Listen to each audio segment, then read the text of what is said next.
ഇന്ധന മിശ്രണ പദ്ധതിക്കെതിരായ വ്യാജ പ്രചാരണങ്ങൾ നീക്കണമെന്നാവശ്യപ്പെട്ട് ബോംബെ ഹൈക്കോടതിയെ സമീപിച്ച് കേന്ദ്രമന്ത്രി നിതിൻ ഗഡ്കരി. മെറ്റയ്ക്കും എക്സിനും ഗൂഗിളിനും നിർദ്ദേശം നൽകണമെന്നാണ് ആവശ്യം. ഇന്ധന മിശ്രണ പദ്ധതിയിൽ ഉത്തരവാദിത്തമില്ലെന്നും മന്ത്രി വ്യക്തമാക്കി. അതേസമയം E20 പെട്രോളിനെതിരെ പ്രതിഷേധം ശക്തമാവുകയാണ്.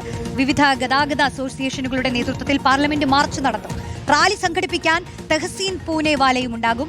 ഈ മാസം 31-ന് ദില്ലിയിലാണ് മാർച്ച് നടക്കാൻ പോകുന്നത്.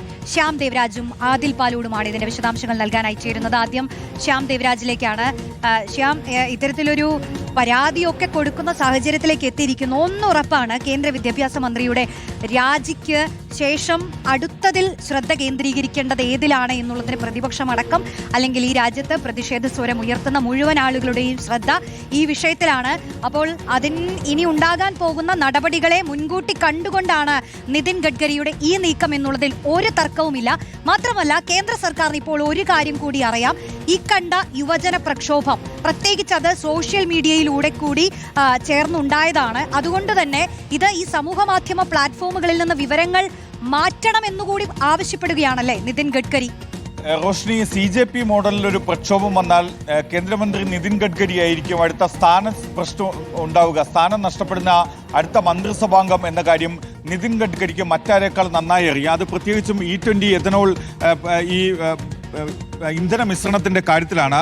ഇക്കാര്യത്തിലാണ് നിരവധിയായ വ്യാജ വാർത്തകൾ പ്രചരിക്കുന്നു. സാമൂഹ്യ മാധ്യമങ്ങളിലൂടെയും ഇന്റർമീഡിയറീസിലൂടെയും നിരവധിയായ വ്യാജ വാർത്തകൾ പ്രചരിക്കുന്നുണ്ട്. ഇക്കാര്യങ്ങളെല്ലാം നീക്കാൻ വേണ്ടി ഗൂഗിളിനും മെറ്റയ്ക്കും എക്സിനും നിർദ്ദേശം നൽകണമെന്നാവശ്യപ്പെട്ട് കേന്ദ്രമന്ത്രി നിതിൻ ഗഡ്കരി ബോംബെ ഹൈക്കോടതിയെ സമീപിക്കുന്നത് E20 ഇന്ധന മിശ്രണ പദ്ധതിയിലെ വ്യാജ പ്രചാരണങ്ങൾ നീക്കണം എന്നതാണ് ആവശ്യം.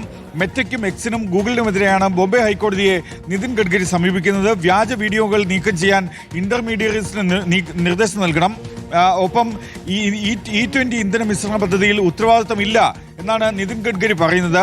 തനിക്കും കുടുംബത്തിനും E20 ഇന്ധന മിശ്രണ പദ്ധതിയിൽ യാതൊരു പങ്കാളിത്തവുമില്ല. തനിക്കും കുടുംബത്തിനുമെതിരെ വ്യാജ പ്രചാരണമാണ് നടത്തുന്നത്. ഇത്തരം 26 വ്യാജ പ്രചാരണ വീഡിയോകളുണ്ട്. അതെല്ലാം നീക്കം ചെയ്യണം.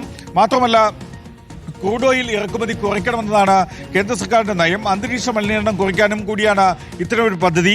ആഭ്യന്തര ജൈവ ഇന്ധന ഉപയോഗം പ്രോത്സാഹിപ്പിക്കുകയാണ് ഈ E20 പദ്ധതിയുടെ ലക്ഷ്യമെന്ന കാര്യവും കൂടിയാണ് ഗഡ്കരി ബോംബെ ഹൈക്കോടതിയിൽ നൽകിയ ഹർജിയിൽ വിശദീകരിക്കുന്നത്.